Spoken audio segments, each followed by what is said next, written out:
welcome to a new episode of the Type 1 Lifting Podcast. I have a very interesting guest. I've wanted to talk to this guy for a little bit, for a while since the Granite games, because he honestly looks like one of the dudes from the 300 movie. So it's Tyler Eggimann, sorry. Yeah, you got it. How's everything going?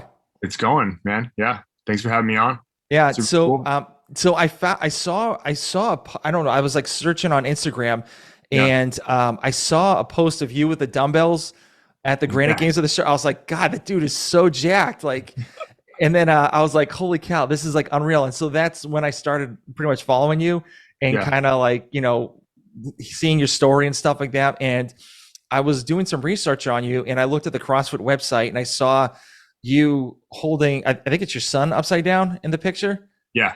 Yeah. So before all the CrossFit stuff, like I'm a dad of two, so I like talking to other dads and just kind of seeing what their experience like with their kids are. So Sure. so how old's your son?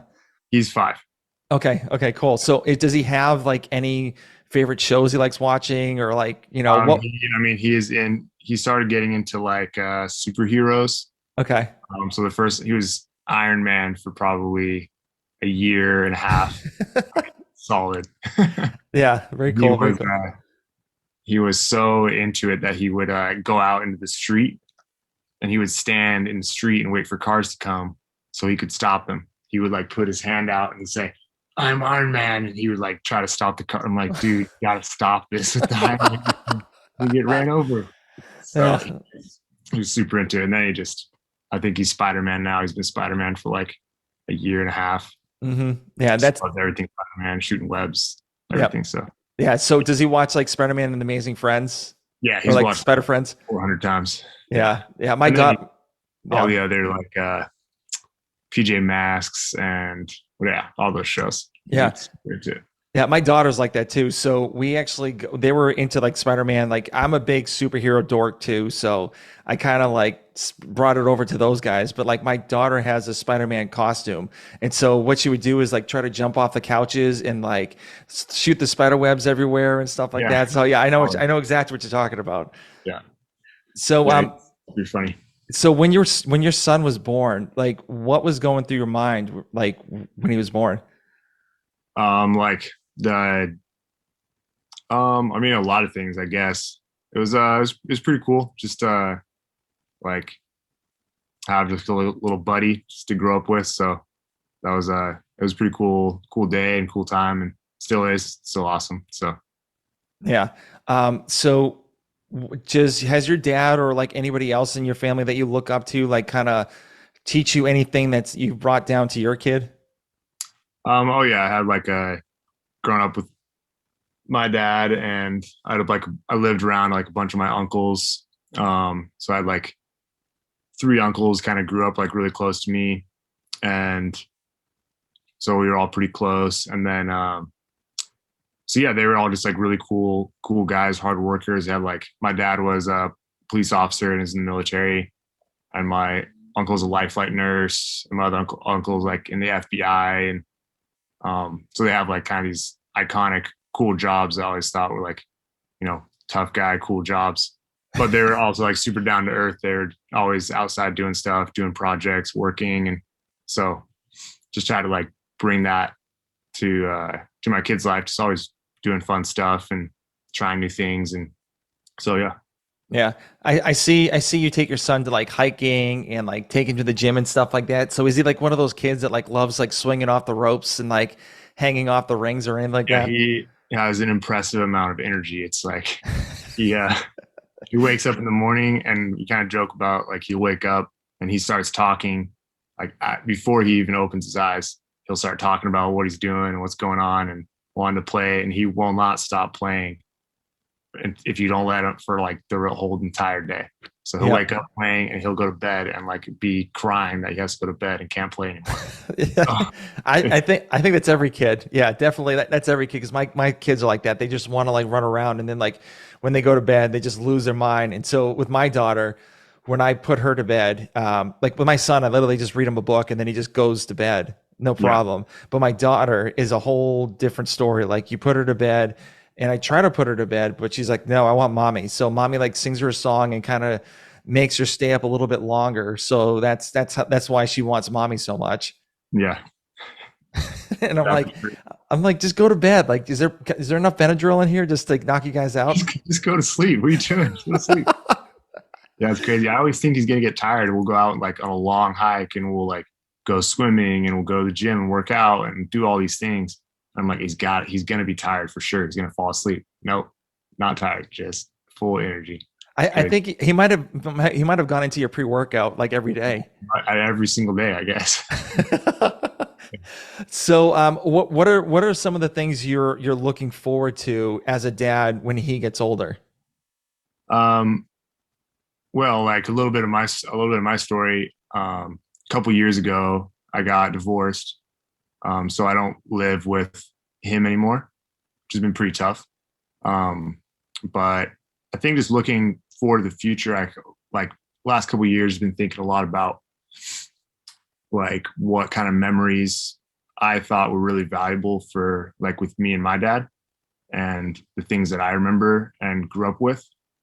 And I think just like those times that because like he was working a lot and we were, those kind of days just kind of blend together and they don't really stick out in your memory. Hmm. But times are like we went on a backpacking trip like to southern Utah, or we went like on a mountain biking trip, or um like when times like I could spend time with my dad one on one and we went out and did something really cool and got to spend like a lot of time together. So that was like kind of those foundational moments or like periods of time for me where I really remember like every day and what we did. So I just want to like recreate that for my son, just to be able to have those times where it's like, all right, this is our time and we're gonna go somewhere for a week and we're gonna go backpacking or we're gonna go do this thing and like create some cool memories together. So Yeah, yeah. yeah. And I've always learned that you think there's always enough time, but there's like never enough time. Yeah. Yeah. No, I mean, because like my dad passed away like a couple weeks ago, and Oh, dang. like it's okay. I mean, he had Parkinson's, dementia. It was dementia. It was pretty bad. But you think like you have enough time, but then like you I had to put things off because of COVID and everything like that. Didn't really help out, and like he's like with his Parkinson's and all that stuff, he was getting sick. Like I didn't want to get him sick, and so we're like putting everything off, and then like finally when the time like he broke his hip and went to the ICU, I came down and then like he said I loved you to like the last day he was actually talking, and that was it. And like you always think like you wish you had more time. Yeah. Yeah. That's crazy. Yeah, crazy story. Yeah, it's like because like I'm like, oh, I could have like instead of going here, I could have just gone to Massachusetts, so where I'm originally from, and just like see him and like hang out with the family and stuff. But it's just like you always put stuff in the back burner. But like I mean, thank goodness for like video FaceTiming and stuff like that. So I mean that kind of helps out a little bit. But you don't have like don't give him a hug goodbye or like hey good morning, stuff like that. Yeah. It's wild to think like any time could just be the last day Hmm. that whether you're around or someone else is around and you just never know. Yeah. Um, yeah, it definitely puts it in perspective when you think about it like that. Yeah, definitely. So enough about me. Let's talk a little bit more about you. Okay. So obviously you're in the CrossFit space, but what was your childhood like growing up? And like, I know you originally from Idaho. Yeah. Yeah. I Okay. grew up in Idaho. Okay. So how, like, I've never been to Idaho. So what was it like growing up in that state? Where do you live right now? Oh, I live in Georgia right now, but I'm originally from Okay. Massachusetts. All right. Cool. Yeah, Idaho is it's a pretty cool place, I guess. It's not like anything too glamorous. It's pretty there's not a lot of people there, first of all. Hmm. It's like I think the whole state has like probably gets strong like a million people or something. So I mean, it's a big place and not a lot of people. Yeah. I grew up in a town like I mean it was like normal size, 60,000 people or something like that. Hmm. Nothing too big. I was homeschooled my whole life, so I grew up with I had two brothers and two sisters, and my mom homeschooled all of us through all the way through school. Um, at the time, and even now, I think it was awesome. It was super cool because we got to like kind of guide what we wanted to learn, and we Hmm. got do a lot of cool stuff. And in the wintertime, like when it was snowing, um, like if it was Wednesday and we got a good snow day, we were just going skiing, and we Nice. school on Saturday. Like Yeah, we just yeah. day so we could go do something cool. So that was fun. But yeah, Idaho is it gets like the Idaho potato. Like everyone's a farmer, so I was not a farmer at all. We were potatoes one time, but I grew up in the mountains, so we did a lot of. I raced mountain bikes a lot growing up when I was like a teenager. We skied a lot. It's a lot of outdoor stuff. It's pretty Mhm. much all we did. Yeah. Um, Did you do a lot of hunting too? I didn't never really got into hunting that much. Okay. I don't know why, because Idaho is like pretty iconic for hunting, but Hmm. my family just wasn't really into it, and so I just never. My brother kind of did. He got into hunting, but we never did. I wish I would have. Sounds cool now, but I never really did. Yeah, So like get this like big old elk or like some big buffalo, and you can like have so much meat for like months and I don't months know. and months. Sounds awesome. I need to get Yeah. into it again for sure. I need to get into it sometime. My brother Yeah. kind of got into it, and because we would have like we lived up in the mountains, so we'd have moose like walk by our house all the time, and we'd have deer everywhere. And my brother, like the first day of hunting season, he got his tag for his deer, and he's like, "All right, guys." He woke up in the morning, came downstairs, and had his gun. He's like, "All right, I'm gonna go out and just like walk around and see because it's the first day, so I want to like go hunt." So he walks out the front door, and about 5 minutes later, he comes back. And we're like, "You weren't gone very long. What's up?" And he's like, "Well, I just walked over the hill and there was a deer, so I shot it." We're getting the four wheeler and we'll pick it up. He's like, "Man, I'm Jeez. kind of sad because my hunting season's over now." Yeah, exactly. I would have waited a couple days. I know. I'm Jeez. like, "You shot the first thing you saw," but yeah, that was kind of where we grew up, just up in the mountains. So it was fun. It's cool. Very cool. Very cool. So when did you first know about CrossFit? Um, Man, it's probably I think I went to college for like a year in southern Utah when I was 18. Hmm. So while I was down there, my dad sent me this article that he found. It was 2000, would have been 2011, I believe. So he sent me this article. It was titled "What is CrossFit?" and or like what is, and it was like Greg Glassman's original, what is fitness Yep. article. Hmm. And I just read through it, and I was already working out. I was going to the gym, just like I was going to Gold's Gym and doing bench press and Typical broche sesh. Yeah. triceps, do that every day. Yep. And so I read that and thought it was really cool. And just the idea of like, because I'd always watch like the movies of like Batman and like The Last Samurai, movies like that where they had like these training montages and they were like building these warriors. Yep. And I just always thought that was so cool. I'm like, that is so cool. I just want to train like that. It's so cool. And I read the article and it just talked about being able to do everything and being able to be good at everything. Hmm. Like run a 5K and you can lift weights and you can do muscle ups. And I'm like, that is cool. I want to be like Batman. So that's what I started doing. And I Nice. remember, yeah, I think I did like one of the first workouts I did was Fran. Oh. And it took me 15 minutes. I was doing like these strict pull ups and doing thrusters like two at a time or something. Hmm. And finished. And I was like, man, that was a good workout. And I got on CrossFit.com and looked up like the times. Like, wonder how fast people are doing this workout. And I think Chris Spiller is like 2:05 or something at the time. Yeah. Like, what in the world? Like, how is this possible? How are they doing this in 2 minutes? So that kind of got me hooked. Yeah. So after that workout, were you like obviously she got hooked, but like when did you really wanted to like push it a little bit harder to get to like maybe get on like the leaderboard or anything like that, like to try to match up with like the other elite athletes?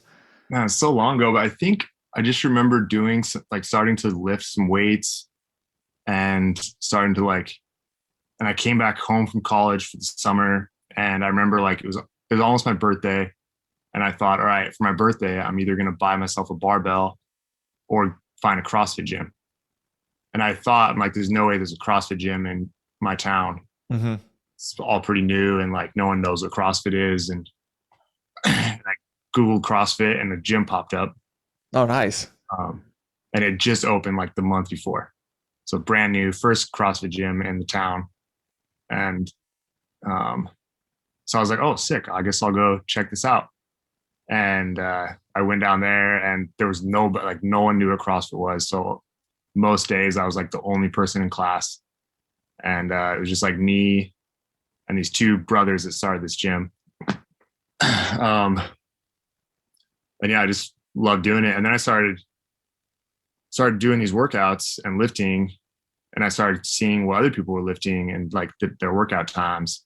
And I was like, oh, like I'm lifting more than them, and I'm doing these workouts just as fast as they are. Like some of them, the ones I'm good at. Yeah.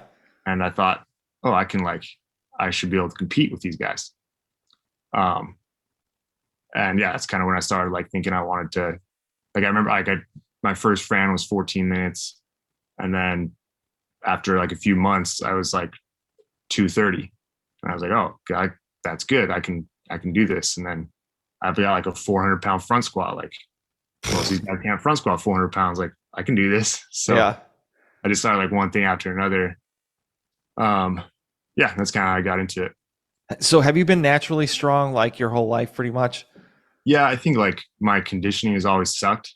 I don't know why. Like that's always my limiter. Like I'm not a good runner. If I have to breathe hard at all, I just die.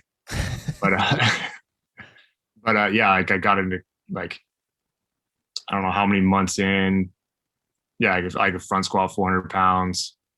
I mean, my lifting technique was terrible for super long because no one knew how to lift. Like we were just doing snatches and clean and jerks, and no one knew what they were doing. So we were just throwing weights over our head. Yeah, of course. Yeah, I could snatch like 200 pounds, just kind of starting out. And so, you know, I think that just gave me the confidence to get into it a little bit. Awesome. So were you like in that gym like all day, almost like? Yeah, I would go in the morning.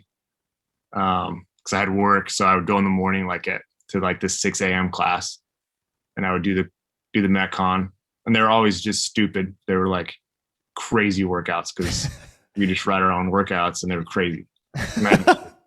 Like looking back now, I'm like, what were we doing? It's crazy. But yeah, I'd go like at 6 o'clock in the morning, and then I would go to work, and all day at work, I would just think about the workout. I'm like, I definitely can go faster. I know I can go faster. And then I go back at night, like at 6 p.m. and do the workout again and go faster. And I just do that every day. So I do the workout twice a day, every day, 5 days a week. That's just what I did for a while. Yeah. I think back in the CrossFit days, like when it was just like relatively like in its infancy, I think everyone thought that they needed to like literally like run through a brick wall like every single day for a workout. And they didn't realize like maybe we should slow down, or maybe we should just like take breathers here, there. Yeah. Like do something. Yeah. I mean, even me as a former personal trainer, like all my clients were like, I want to go through a brick wall all the time. And I'm like, you really do not want to do that. So we're going to like take it easy a little bit today. And they're like, no, I want to go through a brick wall. And I'm like, oh, okay. All right. Let's go for it. Yeah. That was the mentality then. It was like, you just go hard always. Like every workout was for as fast as possible. I think anytime you lifted, it was, you just max out no matter like, you just go as heavy as possible every time. Yeah. So who cares if you're like stupid sore, and just go for it anyway. Yeah. Yeah. There's no like, not a lot of like practicing or like actual training. Just crush yourself. Yeah, pretty much. This one workout we did, it was 150 back squats at 135 for time. Oh, which then was like pretty significant weight. Like that's pretty heavy. Yeah. I mean, it still is terrible, but I remember like I was legitimately sore for 10 days. Like I remember like a week later trying, like I couldn't walk well because my legs were so sore. Just stuff like that constantly. Like we do like 50 rope clamps for time, and we just sit down and write up like 4 or 5 workouts we like thought were cool, and we just do them all. We just do all 5 workouts. It was crazy. I'm a little smarter since then. Yeah, I can't imagine after those back squats, you're like looking down the flight of stairs, and you're like, how am I going to make it down here? Brutal. Yeah, that's happened to me a bunch of times. Like my quads that were so sore, and I'm like, I'm holding my son at the time. I think it was like three or two or three, and I'm like holding him, and I'm trying to go down the stairs, and I'm like, okay, let's just sit on the stairs and just like go step by step down there, because I'm like, there's no way I can be able to walk and hold you at the same time. Yeah, it's crazy.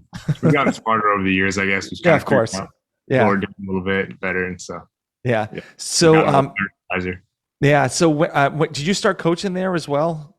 I started so I um was raised a Mormon, so Hmm. I went on a mission to Long Beach, California for 2 years. So I kind of when I started CrossFit, I got into it a little bit just for like a few months, and then I went on a mission for 2 years. Basically, like my schedule there was I would wake up at 6:30 in the morning, and I'd have from 6:30 to 7 to or 6:30 to 7:30 to work out, eat breakfast, and get ready for the day. So from like eyes open in the morning to an hour later, you had to be like ready to go. So the like working out was pretty much non-existent. Where you like ran a little bit, lifted a little bit of weights, didn't go to the gym for anything for 2 years. Hmm. Um, so I got back from that just super out of shape, and I I think I left weighing like 185, and in the middle of that 2 years, I was got up to like 212. And then when I got back, I lost some weight, anyways, got back into like CrossFit. So as soon as I got back from that when I was 21, I like said like, all right, I really want to try to compete. And so I jumped into like training and competing. And that's Right. when I started coaching was Okay. when I got back from there. Hmm. I got like my L1 and started coaching classes. Cool. Very cool. So, did you follow like a certain program at the beginning, or did you just follow your gym's program? Man, what did we, I don't remember what we followed. I think we were on Invictus for a little while when I first kind of started. Hmm. Was a lot. I remember just being like they wrote like 6 hour programs, like you had to be in the gym all day. So I think that's what we started out doing. And then I think we'd like kind of we did some like comp train, and those are kind of like the main. There was like Invictus, comp train, and probably like brute strength were like the The big program. ones. Yeah. Yeah, Yeah. yeah. So, Kind very of the ones. cool. Yeah. So, after you were coaching there for a while, um, like obviously, like other coaches have different styles of coaching. So, what's your style of coaching? I mean, it's developed a lot over the years, and it's Yeah. changed a lot as I've like learned more about what I'm doing. And I just kind of approach it like, man, I just think about it like what I would want to do. So basically, like when the members come through the door, if I think like, okay, if I'm coming through the door right now and taking this class, like how do I want to warm up, and what do I want to know about this workout, and what's going to be like helpful for me to get better, and how am I like what do I need to like have a good time and have fun and want to come back tomorrow. Um, so I just kind of think about that, and I think that's really helped me like figure out my pattern of doing things in the class. Um, yeah, and then just I think I've been doing it for so long and like watching so many people, you kind of just get this kind of like this sixth sense of like what people like you can see it in their eyes, like Yep. if they have a question or if they're not quite sure what they're going to do next, or like if something's actually heavy or if it's too light, or like you can start to see these things. So I think that just takes time and like paying attention. But it's cool to like kind of get into a groove where you feel like you can actually like help a class of like 10 people all have a good experience, and kind of get what they need out of it. So Hmm. Yeah. yeah, Yeah. Especially when the ones that like look at the wall for like 20 times, the white wall, be like, is that the right. They look at workout? the Okay. board and they kind of like half walk away and you're like, what's up? What's going on? Yep, yep. I've That's seen what we're those doing. plenty of times. It's like always that they get the double look and walk away, then just turn back around. Like, And like, I didn't read. Yeah. yeah, Didn't I'm get, like, oh, okay, well, like, what do you need? What do you need? Like, do we need to scale something or whatever? yeah, I'm pretty, I'm a pretty chill person. I'm not very loud. I'm not a cheerleader. Um, I just kind of help people, you know, try to help them move a little bit better. But I'm definitely not like the hype man. There's people at the gym that are super awesome. They're like the hype man. Like you come to their class, and you're gonna get fired up like to work out. Hmm. That's just not me. Like you want to get super fired up, like go take his class because that's just not my personality. But yeah, Yep. sometimes I wish it was. Sometimes I was like, man, I wish I get people fired up, but just not. Yeah, it takes a little while. I mean, it took me a while to get there. So, Yeah, but I mean, I yell all the time. Like well, when I was personal training, I would yell and get people all excited and stuff like that. Even the people that weren't even in my class or like training, yeah. they could definitely hear me from Going across on the over room. there? Yeah, yeah. They're like, Yeah, "Whoa, what is he doing?" So, yeah. So, you live in California right now. So yeah. when did you move from Idaho to California? About 2 years ago. Okay, okay. Yeah. So is that when you were like, what was the reason for the move? Mostly when I got divorced, I moved out here. So that was like the big change transition in my life and everything in the last 2 years. So yeah. Hmm. And so that the first year that you were there, and you got worked at the gym, and so what was it like, training at Idaho compared to California? What was like the whole atmosphere like, the coaching style like, and like even like the people that are taking your classes like? Yeah. So I mean, it's pretty, as you can imagine, very different group of people.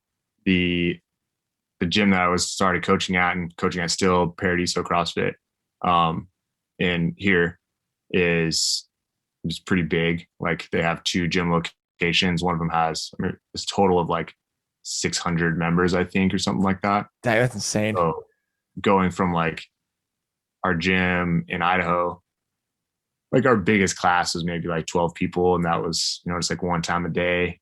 You come down here and there's like consistently classes of like 25 people. Like, so you're just the group management became much bigger part of it. I mean, I was like fairly experienced at times, so I knew what I was doing. But yeah, I think that was like the main thing, just like the number of people coming through the door, Hmm. and then just like, all right, how do you like remember like probably 300 to 400 people's names? Yeah.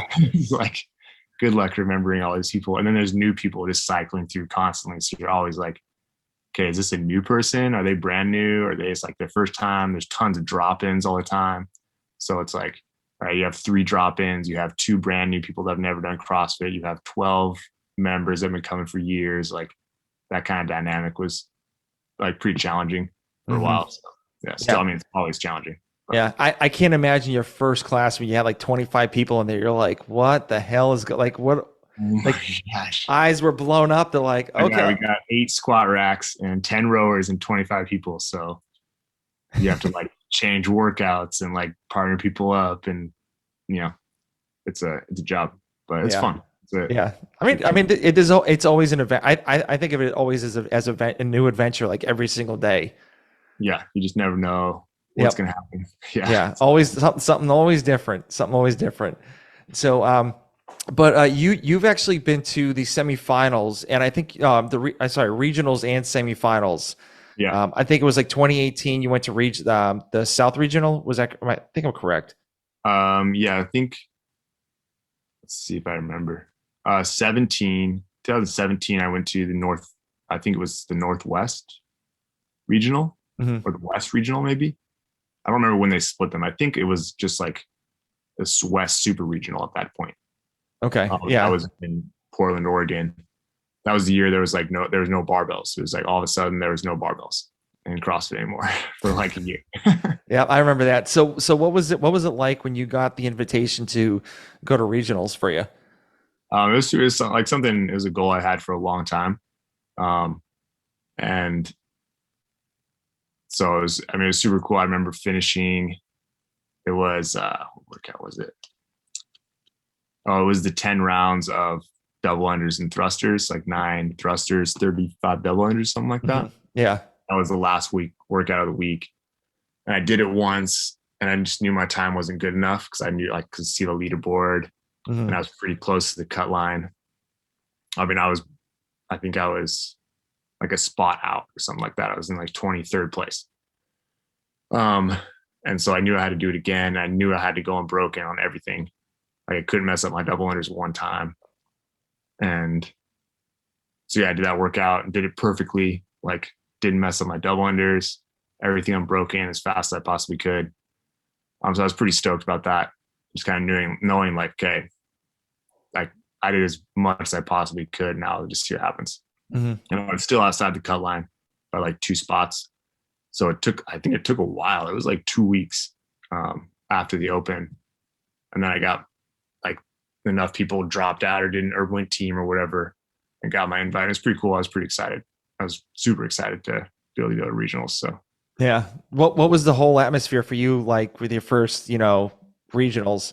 And they seeing all these like star athletes and stuff like that. Were you starstruck at like any time during the whole, I've regional? never been like, I don't know. I've never been like a celebrity person. Like I don't follow anybody.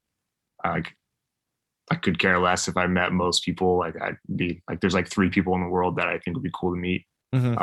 So it wasn't like that, but I think I came in, like I was literally like I had number 40 on my arm, like cause there's 40 athletes and I was number 40. Like I was the very last guy to Mm-hmm. qualify. And I finished the first workout and got like 11th place out of 40. And I was like, oh hell yeah. Like that's what I'm talking about, you know? Yep. I just thought like, oh, these guys are all like so fit. And like I've seen them all on Instagram and they're gonna crush me. And I beat most of them. And I was like, that was probably cooler than even qualifying for regionals, was after that first workout, realizing like, oh, I can beat these guys. Like they're not that fit, you know. Mm-hmm. Yeah. They're all very fit, but Well, they're yeah, not yeah. fitter than I am. Yeah, pretty much you're thinking like, okay, I can hang with these guys, and so Yeah. this is like super cool. And I know in 2018, I think did you place? I don't know, like the whole CrossFit website's like all jacked up. So if I get the numbers wrong, like I apologize for that. No, you're Um, good. so for the year after that, after you finished that regional, were you like, okay, I need to like step it up a little bit more to actually like make it higher up and maybe podium? Yeah, I think I finished like 11th place overall in 17. And so I definitely gave me like came in last place to start this weekend, finished in 11th. So that kind of gave me a lot of confidence. Like, all right, I can train hard this year and I can Mm, make it, you know, to yeah. the game, which is it's always the goal. Um, and then so yeah, I trained super hard that year. Like I think that was definitely like my hardest year of training, and I put a lot of pressure on myself to do really well and like do everything right. Mhm. And I went to regionals in 18 and got 6th place. Yeah. Okay. That's what I was going to talk about. Yeah. Yeah, so I came in like top. I think I came in like top 10 going into the weekend. I think I was like Mhm. 9 or something. Um, and at that point, like okay, I know I compete better. Like I have a really hard time with qualifiers and like doing stuff in my gym, but when I show up on a competition floor, like I compete really well. Mhm. I feel much better. Like I feel like I can beat these guys. And so like, but getting 6th place was like pretty crushing. Because I put so much into it and like the weekend was so stressful. Um, and then like the middle of that year, everything in CrossFit changed. It was like, I can't remember if that was when like Glassman left, maybe it was a little bit later. No, that was just they changed the format. So Yeah. all of a sudden it went from like regionals to like the open didn't really matter. And it was like so suddenly it was like all these sanctional events. And so that was kind of like the change of the season. So Yeah. That was the one where like, I think it was, Patrick Veller didn't know how he got in. He was like, I think it was the Open, but I think it was Wadapalooza, or I think it uh, was like this. And so it was like a big cluster because like no one really knew what it was and how to yeah, like process. But but yeah, so and I think and then I saw you at the Mac, was it like this was it 2 years ago? right. And you placed sixth there again. Yeah, play And six so there. was that pretty crushing as well, or? That was not as crushing. I mean, I was pretty stoked about that actually. Mhm. There was like there was that in between like 18 and what was that 2021. So I Mhm. guess it was 2 years of, man, I don't even remember. Well, the first year I went to Wadapalooza. It was like the sanctional event or whatever it's called. I can't remember what it's called. Some sanctional event. I did Yeah, yeah, really yeah. bad because that year, like got bottom five or something, just blew up. Um, and then the next year I was feeling great. I was qualified for MAC. I was qualified for um, the West Coast Classic. I Mhm. was qualified for one other, I think. Um, and then COVID hit. So like I was literally like a week away from going to the West Coast Classic, and then it just all just fell apart, you know. Mhm. And I don't even think yeah, obviously didn't even compete that year, didn't do anything.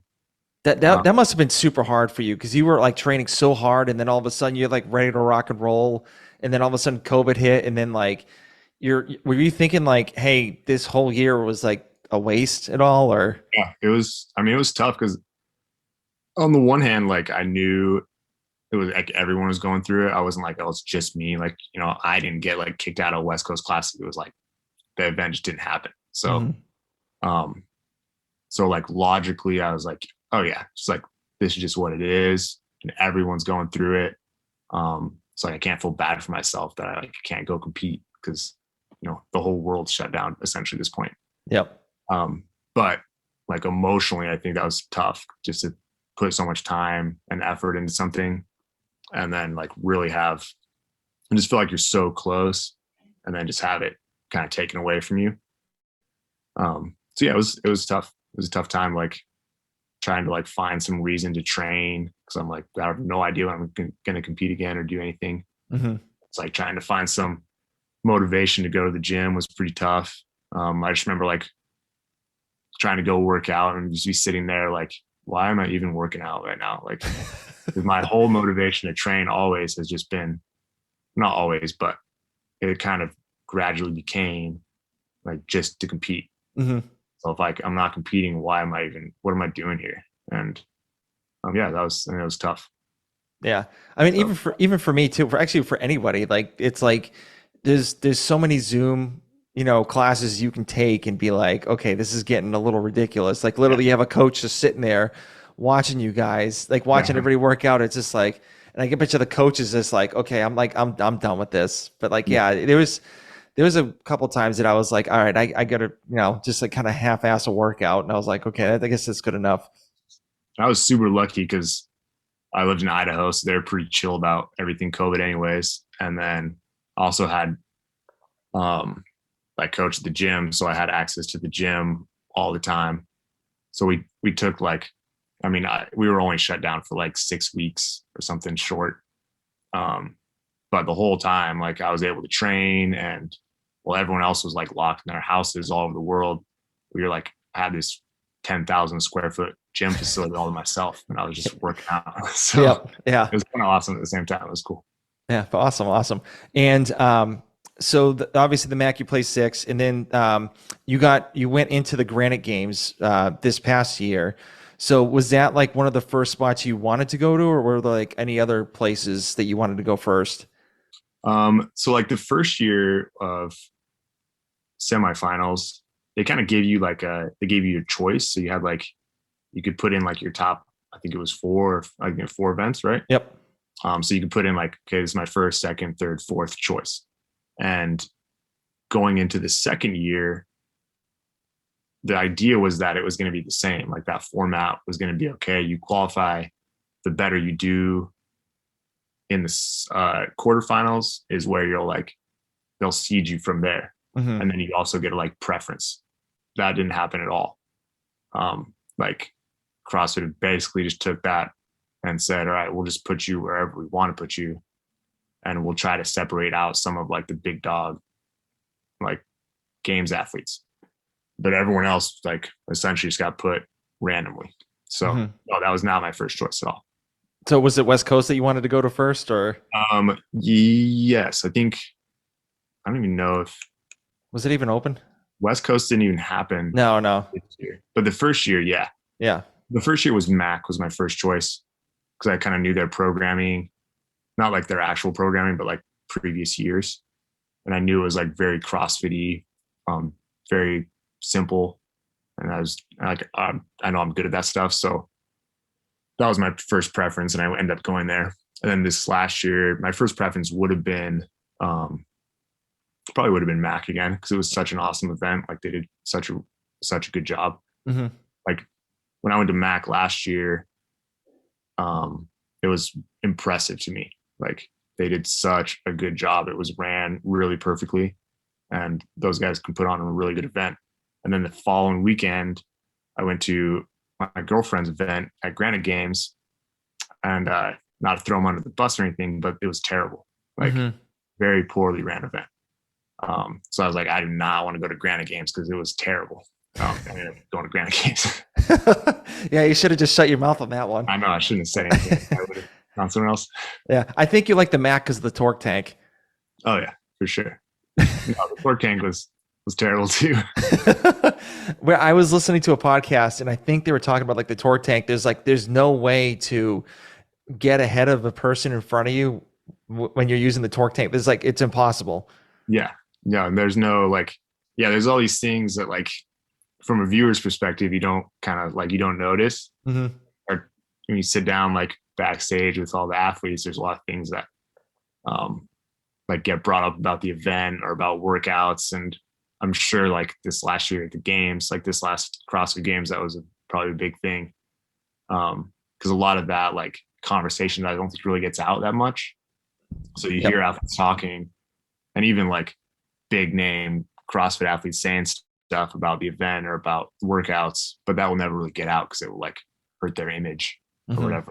They have sponsors or they just don't want to like put any energy into it, which is cool. But yeah, stuff like that, like the torque tank, like I can't think of a single person who's like, oh yeah, the torque tank's a great piece of equipment. Everyone's like, why are we doing this thing? It's so dumb. Like, Yeah. no matter how hard I can push a sled, I can't push this torque tank any faster than it's going to go. Mm-hmm. Like, it just is what it is. Yeah. So you have to like slowly walk it just to even like everyone just walks the torque tank, and then when you're done walking, you go do whatever you're gonna do next. So yep, exactly. The sled actually at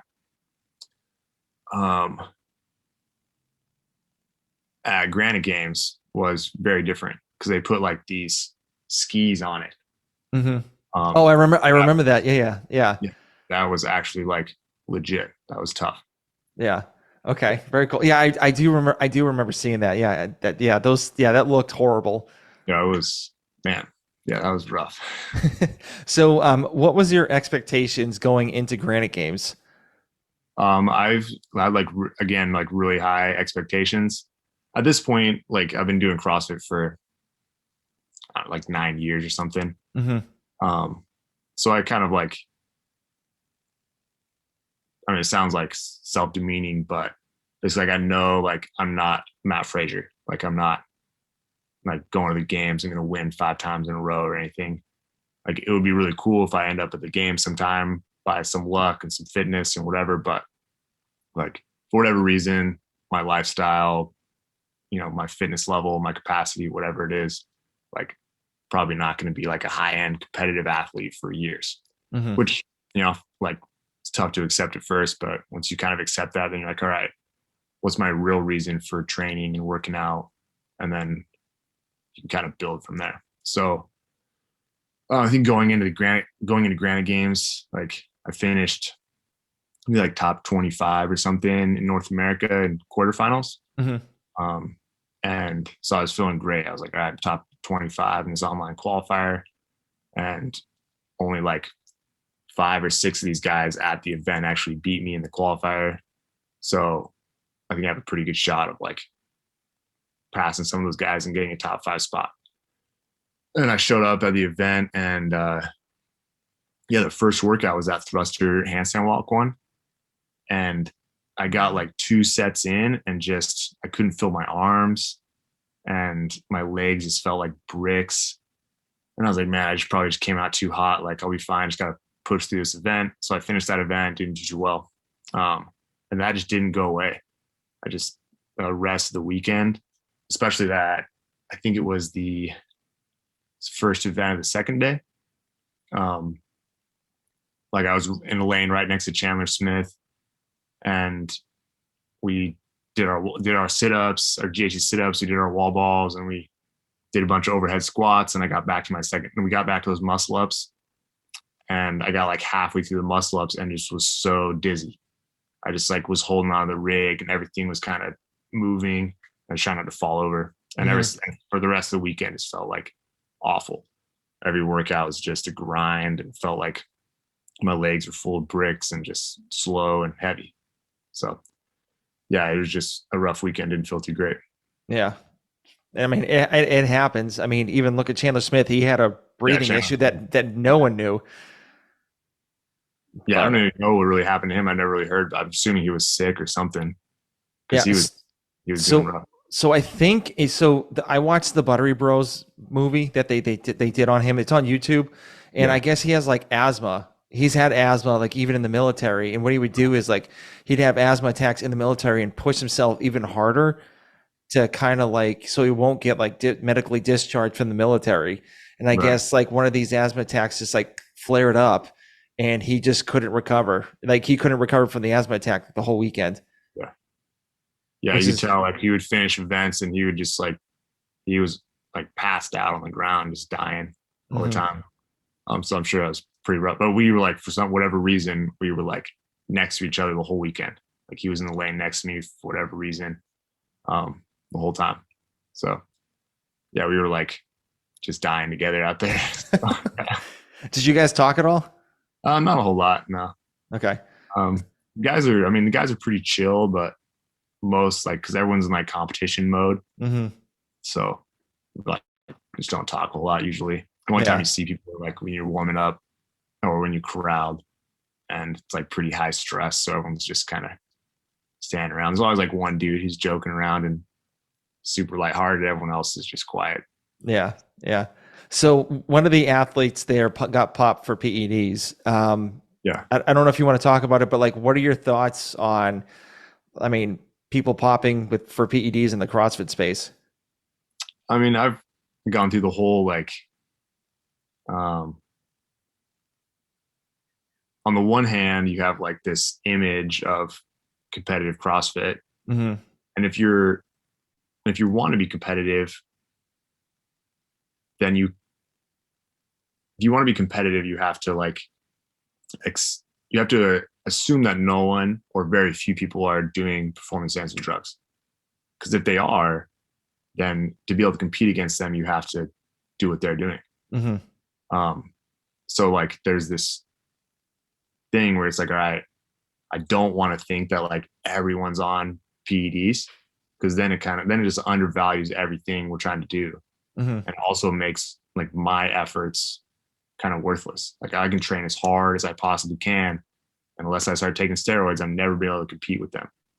So if that's your mentality, you've like already quit. But on the other hand, it's just a reality of sport. Like there's not a sport on earth that people aren't taking drugs they shouldn't be taking. And so I don't know how prevalent it is among CrossFitters.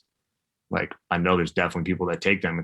Obviously, but is it everyone? I don't think so. I think it's just some people. And I think it's generally probably like up and comers. Because I think that a lot of like up and comers who are looking at these, Matt Frazier, Patrick Vellner, think like, man, to be able to like get to that level, I have to do something else. Because I'm working really hard. I'm doing all this stuff.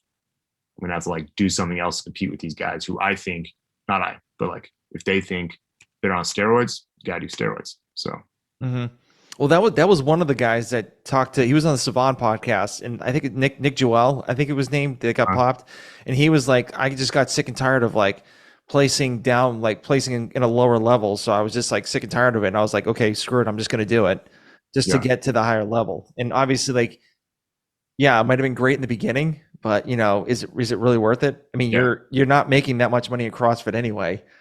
Yeah, that was always my thought. Is like, why would you like, if you did take steroids and get into the games and even win the CrossFit games and get away with it, you're still making, like, after taxes, what are you making from the CrossFit games? Not very much. Maybe half of what you're getting taken home. And then you could end up like Ricky Garrard, and, have 4 years where you just can't compete, which is not, I mean, I just don't think it's worth it. Like, Hmm. I mean, if you were making, it would make more sense to me if you were like winning the CrossFit games and making $10 million. Like, Yeah. right, there's enough money in it that it's worth like getting a doctor and doing all the stuff you can do to cheat the system. But as it is, like, what's the, I don't think it's worth it. Yeah. Yeah. So you actually, so I kind of want to talk about like your favorite competitions that you've done. I know you did Wadapalooza on a team this year. Yeah. Yeah. So is Wadapalooza probably like your favorite event that you do that you've done? Um, yeah, probably Waterpolo is definitely the most fun for sure. Like if you want to have like a fun event, then Waterpolo is the one. Um, you just have to go into it accepting it's going to be messy because like it's really messy. Yeah, yeah, yeah, yeah. So, if you can get past that, then it's a super fun competition. I've been to Waterpalooza like, and I think 6 times, maybe Wow. 5 times. I think six, maybe. I don't remember. A lot of times Hmm. because it's really fun. Every year I go, I'm like, that was super fun. I want to go back. Um, and yeah, I think it was the first year I went. We had this workout. It was like you do deadlifts, and then they had you run down the ramp and jump into the water, Yeah, I remember that. Yeah. after the barge, and then you climbed up the barge and did handstand push-ups, and then jump back in the water. Um, and it was like when you did it, it was the middle of the night. There was smoke and strobe lights, and it was awesome. Like I just remember like doing handstand push-ups and looking back at the crowd and just thinking, this is so cool. Like not very many people get to do this, and it's just a really cool venue and cool place. So yeah, that was kind of like one of the like most memorable workouts and definitely most memorable like events that I've done. Hmm. So Yeah, that's one of my bucket lists, just to go down there. I mean, I live in Georgia. I might as well, you know? have you never been to Waterpalooza? No, I've been to Miami before. I just never been to Wadapalooza. Like that's always like one of the places that, I want to go. Yeah, it's So, just a party. Like it's a lot of fun. Because there's like 1,300 competitors and thousands of spectators, mhm. hundreds of vendors, and it's a crazy weekend. There's always rain. It rains every year, just Yep. thunder, lightning, craziness. Events always get canceled. They always get changed. You just never know what time you're going to go or do anything. It's just wild. It's like the Yeah. wild west of fitness out there. Yeah. Of course. Of course. Yeah. And I was, Like, it's Miami. It's what yeah. it is. Yeah. I was watching it on like the live streams and stuff like that. And I had so much FOMO of like, I was like literally watching it every single time, like going on Instagram and like checking out the posts and stuff. And I was like, gosh, like this could have been the year I maybe could have gone, but I'm like, I'm hoping maybe next year we'll see what happens. But I have an open, I have a somebody that said, listen, I got a room for you. You can sleep in Yeah. there Yeah. and do whatever. So I was like, okay, see what happens. Fun time. Yeah, very cool. So we're getting close to the end. So I know I kind of want to talk about your programs too, because I know you have like an engine program and a machine program. So how did you like make those up?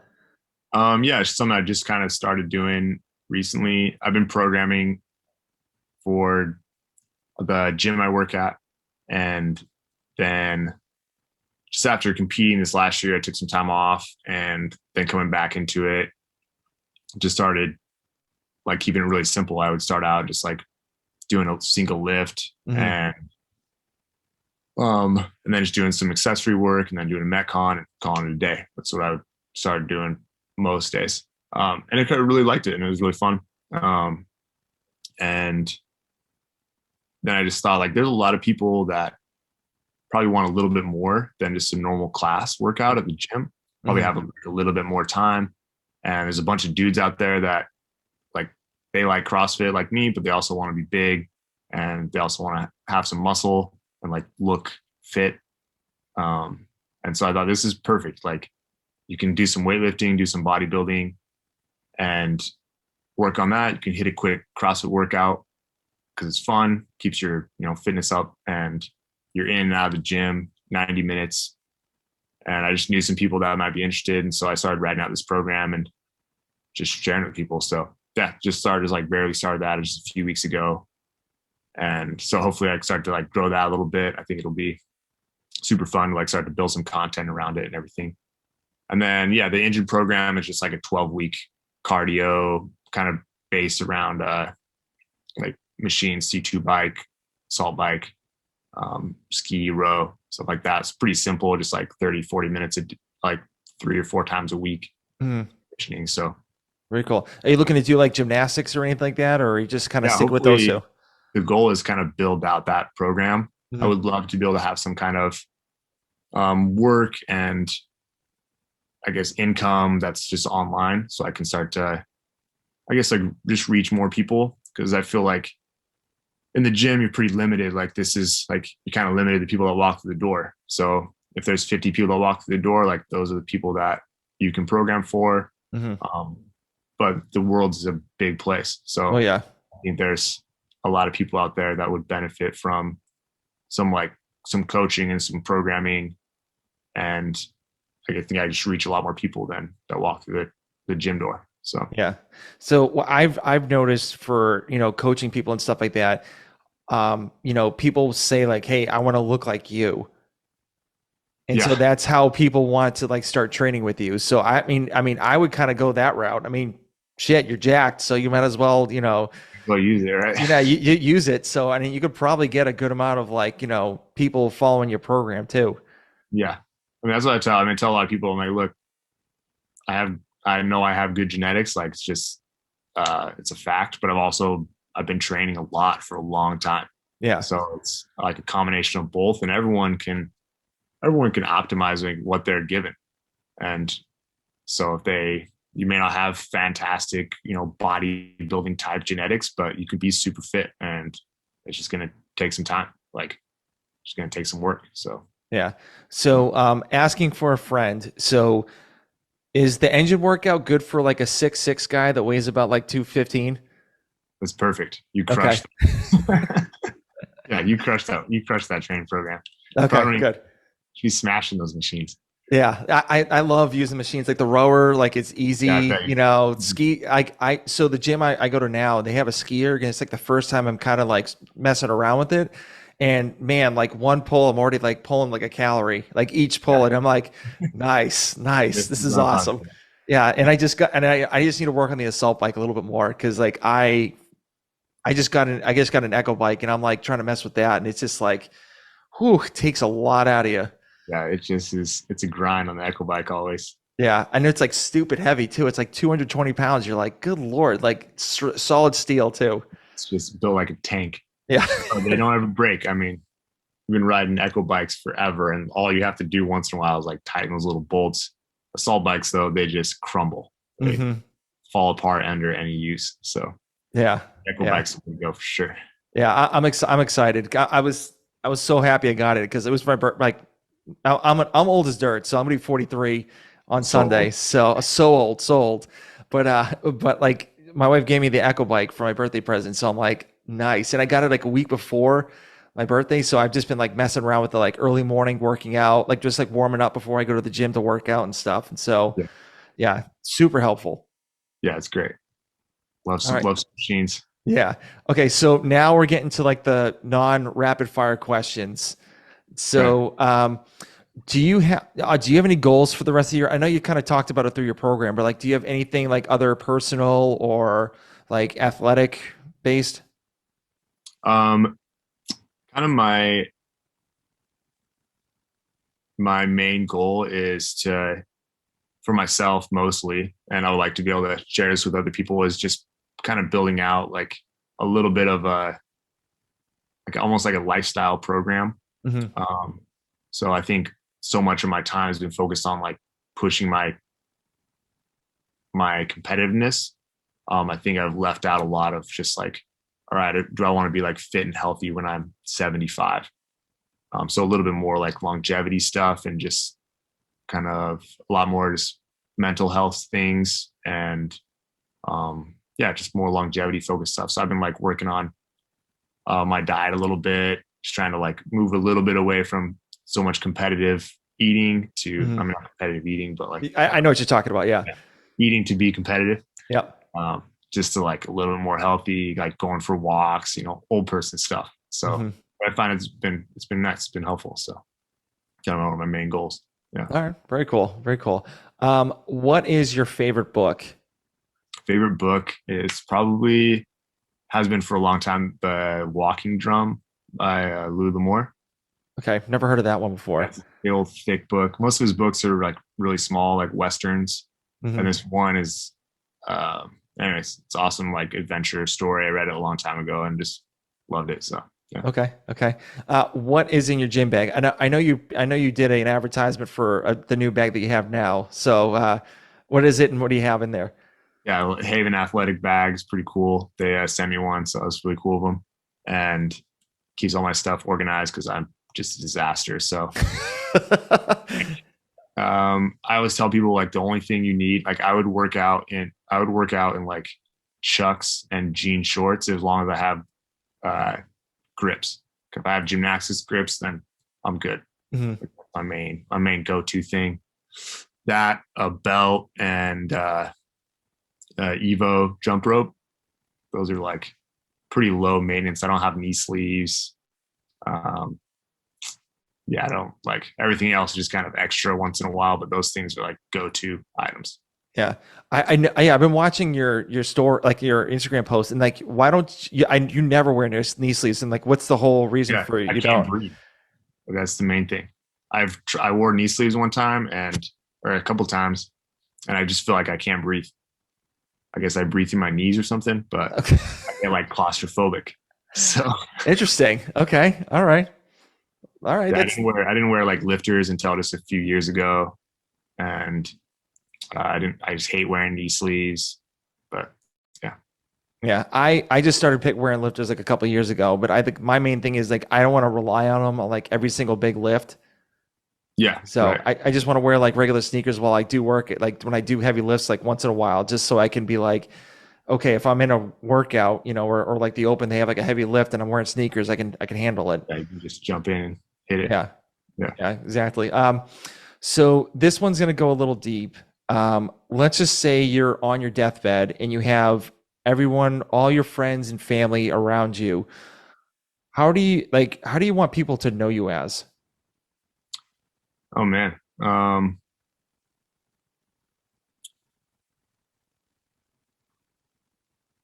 I think just I would like to be known for just doing what I love doing, Hmm. and like kind of making that the focus of my life, and hopefully that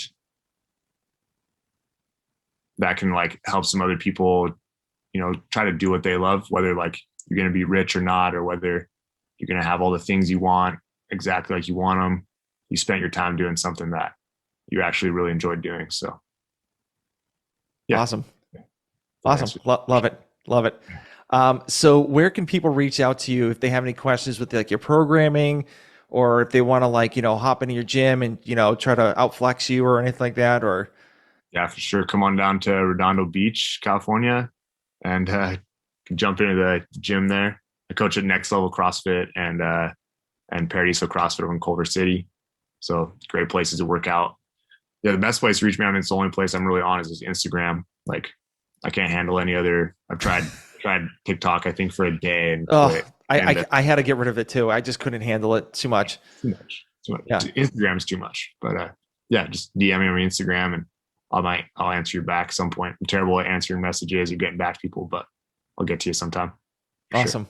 Well, thank you for, coming on to my show and like, learning a little bit more about you, which is awesome because I like, the people that I follow, I want to get to know them a little bit more and like maybe that all the people that follow you got a chance to, understand how you tick and what you're all about. Yeah, hopefully there's like a little story behind it all. So yeah, thanks for having me on. It was super fun having a good conversation. It was good. Yeah, appreciate it. Okay, well we'll talk again sometime for sure. All right, have a good one.